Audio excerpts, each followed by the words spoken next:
Hello friends, welcome to my channel. நம்ம சேனலில் first time பார்க்கணுன்னா சப்ஸ்கிரைப் பண்ணிக்கோங்க, உங்கள் ஃப்ரெண்ட்ஸுக்கெல்லாம் ஷேர் பண்ணுங்கள். டுடே நம்ம பார்க்கக்கூடிய டாபிக் என்னென்னா, ஆல்ரெடி 10th ஸ்டாண்டர்ட் தமிழில் யூனிட்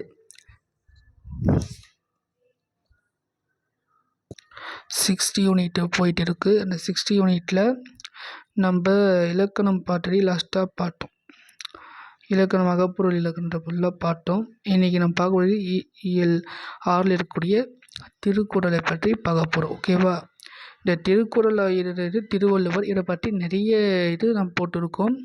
இந்த திருக்குறளை பற்றியான வீடியோஸ் பார்க்குறவங்க நம்முடைய சேனல்லே இருக்குது, பிளேலிஸ்ட்டில் போய் இருக்குது, அதை போய் பாருங்கள். ஓகேவா? நம்ம சேனலில் ஃபஸ்ட் டைம் பார்த்தீங்கன்னா சப்ஸ்கிரைப் பண்ணிக்கோங்க, உங்கள் ஃப்ரெண்ட்ஸ்க்கெல்லாம் ஷேர் பண்ணுங்கள். இல்லை, ஃபஸ்ட்டு வரக்கூடிய அதிகாரம் அமைச்சு. அமைச்சு அப்படின்றது என்னன்னா, ஒரு அமைச்சருடைய குணம், செயல்படும் தன்மை, அவருடைய சிறப்பு, அவங்களுடைய குவாலிஃபிகேஷன் சொல்லக்கூடிய தகுதி, இது எல்லாமே பற்றியும் சொல்கிறது தான் இந்த அமைச்சு என்ற அதிகாரம். இந்த அமைச்சு என்ற அதிகாரம் எதற்கு வரும் பார்த்தீங்கன்னா, பொருட்பாலில் வரும்.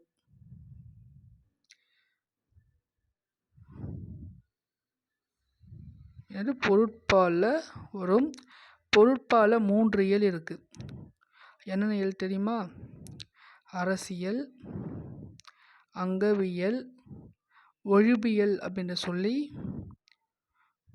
3 இயல் இருக்குது. அதில் அங்கவியல் அப்படின்ற இயலிருந்து அமைக்கப்பெற்ற ஒரு திருக்குறள் தான், அதிகாரம் தான் அமைச்சு.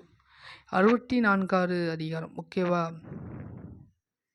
வாங்க நம்ம திருக்குறள் போயிடலாம்.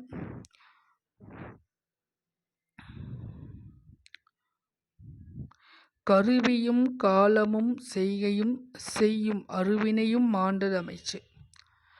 கருவியும் காலமும், ஒரு வேலை செய்ய சொல்கிறான், அந்த தொழில் செய்யறதுக்குரிய தேவையான கருவி, அதுக்கு ஏற்ற காலம், டைம், நெக்ஸ்ட் அந்த செயலுடைய தன்மை, செய்யக்கூடிய முறை, இதை எல்லாமே தெரிந்து கொள்ள வேண்டியது அரிய செயலை செய்வது தான் அமைச்சர். ஒரு அமைச்சர்னா யார் அப்படின்னு பார்த்தா, இந்த சொன்ன விஷயம் கரெக்டாக ஃபாலோ பண்ணுறவங்க செய்கிறாங்களோ அவங்க தான் சிறந்த அமைச்சர். இப்போ எக்ஸாம்பிளாக ஒரு டேம் ஏதோ கட்டுறாங்கன்னா, அதுக்கு தேவையான இன்ஸ்ட்ரக்ஷன் என்னென்ன, அது தேவையான கருவி நம்மக்கிட்ட இருக்கா, அதுக்கு டைமிங்கு, அந்த டூரேஷன் ஆஃப் டைம் தெரிஞ்சுக்கணும். அதுவே அந்த செயலுடைய தன்மை என்ன, எந்த ப்ரொசீஜரில் செய்ய போகிறோம், இது எல்லாத்தையுமே திறம்பட அரிய செய்கிறது யாரோ அவர் தான் ஒரு சிறந்த அமைச்சர் அப்படின்னு நம்ம வள்ளுவ பெருமான் சொல்கிறார். ஓகேவா? நெக்ஸ்ட்டு, வன்கண் குடிக்காட்டல் கற்றறிதல் ஆழ்வினையோடைத்துடன் மாண்டது அமைச்சு. ரொம்ப அருமையான திருக்குறள் பாருங்கள். வன்கண் அதாவது மன வலிமை, குடிக்காட்டல் குடிகளை காட்டனுடைய நாட்டு மக்களை காத்தல்.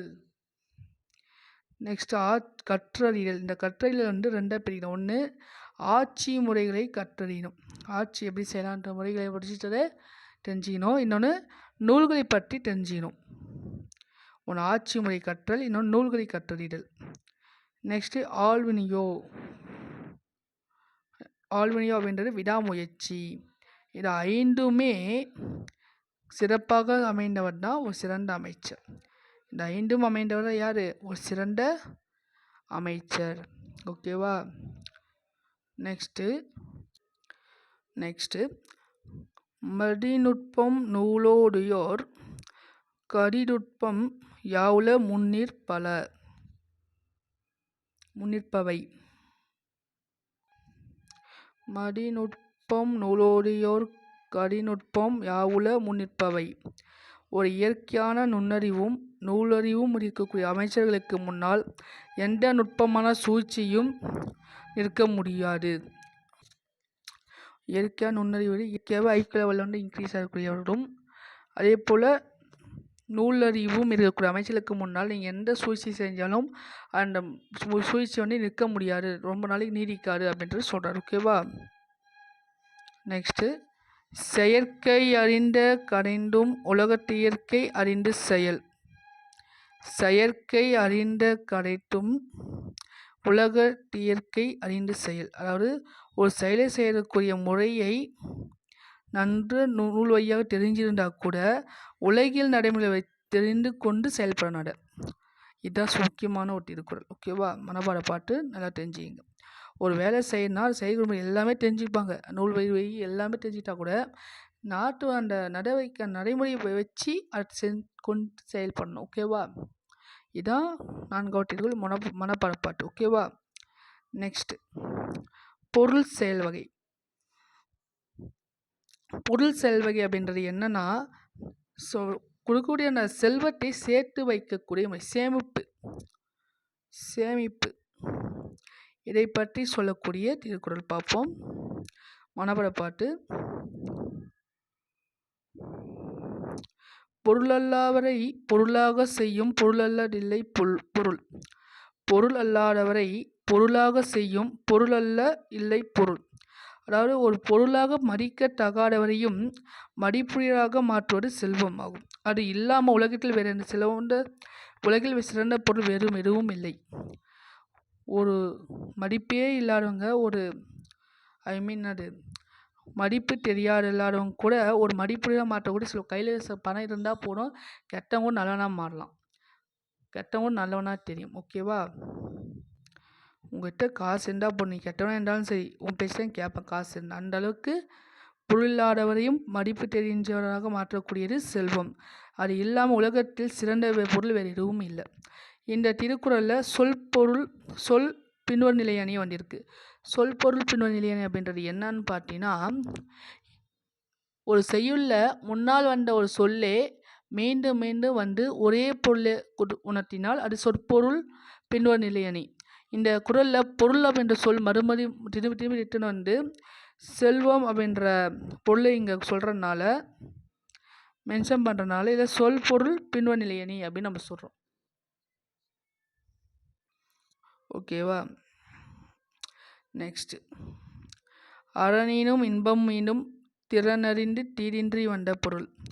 முறையை அறிந்து தீமையற்ற வழியில் சேர்த்த பொருள் ஒருவருக்கு அறத்தையும் தரும் இன்பத்தையும் கொடுக்கும். எந்த விதமான தீய செயல்பாடு இல்லாமல் சேர்த்து வச்ச செல்வம் வந்து பார்த்தீங்கன்னா ஒருத்தருக்கு நல்லதும் செய்யும், அதே போல் அவங்களுக்கு சந்தோஷத்தையும் கொடுக்கும். ஓகேவா? நெக்ஸ்ட், அருளோடும் அன்போடும் வாரா பொருளாக்கம் புல்லார் பொருளை விடல். மற்றவர்கிட்ட இரக்கம் அன்பு இல்லாமல் வரக்கூடிய செல்வம் என்ற பொருளை ஏற்றுக்கொள்ளாமல் நீக்கிவிட வேண்டும். மற்றவர்கிட்ட இரக்கமோ அன்பும் இல்லாமல் சேர்த்து வச்சுக்கிற பொருளை வந்து எந்த அக்செப்ட் பண்ணாமல் அதை அப்படியே நீக்கிடணும் அப்படின்னு சொல்கிறார். ஓகேவா? நெக்ஸ்ட், குன்றேறி யானை போர் கண்டற்றால் தன் கை தொன்றுண்டாக செய்வான் வினை. அதாவது தன் கைப்பொழி கொண்டு ஒரு செயலை செய்து மலை மேலே பாதுகாப்பாக நின்றுட்டு யானை போரை காண்பது போல. என்னது? குன்றேறி தன் கைப்பொருளை வச்சுட்டு இந்த குறளில் ஓமையணி வந்திருக்கு. என்ன சொல்கிறான்னா, ஒரு பொருளில் தன்மை கொண்ட உயர்வான பொருளை ஒப்பிட்டு சொல்கிறது ஓமையணி. மலை மீது நிற்கிறவன் எந்த பயமும் இல்லாமல் நிலத்தில் இருக்கிற யானைகளை போர் புரியுது பார்க்கலாம். அதில் ஒரு கைப்புள்ளி வச்சு கொண்டு ஒரு மீது செயலை செய்கிறது. ஓகேவா?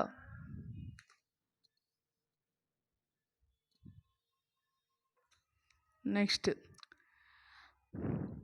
செய்க பொருளை செருகருக்கும் எக்டநீர் கூறியதில். ஒற்று பொருளை ஈட்ட வேண்டும், அவருடைய பகைவரை வெல்லும் கூர்மையான ஆயுதம் அதை விட வேறு இல்லை. ஒற்றைக்கிட்ட பொருளை ஈட்டுறது அப்படின்றது அவங்க பகைவரை வெல்லக்கூடிய ஆயுதத்தை தவிர வேறு எதுவும் கிடையாது அப்படின்னு சொல்கிறாங்க. ஓகேவா? நெக்ஸ்ட்டு, கூடா நட்பு. கூடா நட்பு அப்படின்றது சேரக்கூடாத நட்பு, பொருத்தமற்ற நட்பு அப்படின்னு நம்ம சொல்லலாம். நம்ம ஒரு வகைக்கு சொல்லுவாங்க, கூடா நட்பு கேடாய் முடியும். அந்த போல் இந்த திருக்குறள் என்ன சொல்கிறாங்க பார்ப்போம்.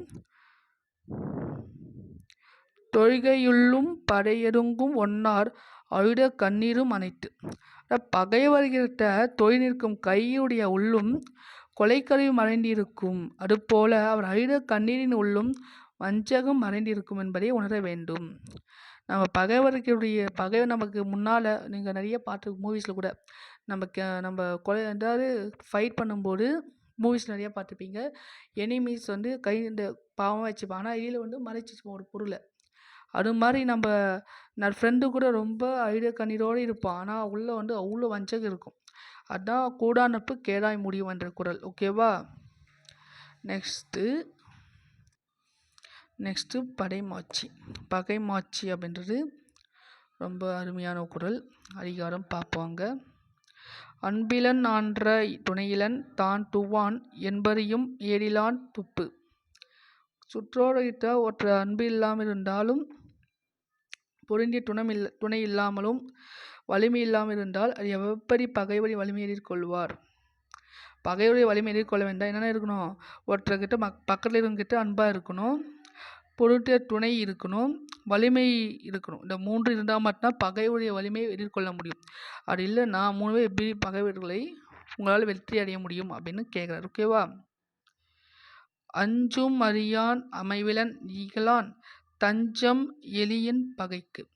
மனசில் எந்த துணிவும் இல்லாமல் அறிய வேண்டியது அறியாமல் இருக்கிறது, பொருந்தும் பண்பு இல்லாதவராக இருக்கிறது, மற்றவர் கொடுத்து உதவராக இருக்கணும். இதை 3 ஈஸியாக பகை ஆட்பட நேரிடும்.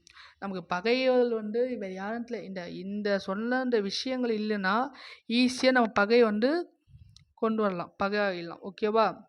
என்ன சொல்கிறாங்க? மனசில் துணிவு இல்லாமல் இருக்கிறது, தெரிஞ்சிக்க வேண்டிய விஷயம் தெரியாமல் இருக்கிறது, அவங்களுடைய பண்பு கேரக்டர்ஸ் வந்து சரியாக இல்லாமல் இருக்கிறது, மற்ற கொடுத்து ஹெல்ப் பண்ணாமல் இருக்குது. இந்த எல்லாமே இல்லாமல் இருந்தால் ஈஸியாக அவங்க வந்து எதிரிகள் வந்து உருவாக்குவாங்க அப்படின்னு சொல்கிறாங்க. ஓகேவா? நெக்ஸ்ட்டு குடி செயல் வகை 103வது அதிகாரம். குடி செயல்னா இவங்க குடி அப்படின்ற மாதிரி. ஓகேவா? ஆழ்வினையும் ஆன்ற அறிவு மெனவிரண்டின் நீள்வினையால் நீளும் குடி. விடாமுயற்சி சிறந்த அறிவாற்றல். இந்த ரெண்டும் இடைவிடாமல் யார் ஃபாலோ பண்ணுறாங்களோ அவங்க உயர்வானதாக கருதப்படுவாங்க. ஓகேவா? நெக்ஸ்ட்டு மனபாட திருக்குறள் பாட்டுங்க. குற்றமிலனாய் குடிசெய்து வாழ்வானை சுற்றமா சுற்றும் உலகு.